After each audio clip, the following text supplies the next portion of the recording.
سال 1937 کے بعد ورلڈ وار 2 کی وجہ سے مہم جوئی کا یہ سلسلہ رک گیا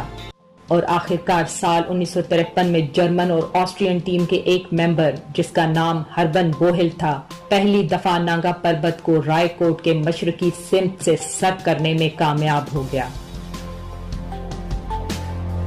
جو اس وقت تک بہت سارے کوہ پیماؤں کو اپنی باہوں میں سلا چکا تھا۔ اس مہم جو ٹیم کی سربراہی پیٹر ایشن برینر نے کی تھی، جو کہ 1932 سے لے کر 1934 تک کئی ناکام کوششیں کر چکا تھا۔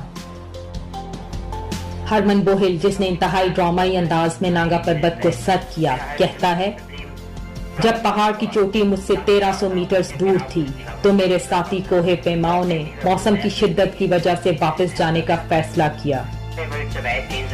اور یوں آخری 1300 میٹر کا ایسنٹ میں نے اکیلے ہی طے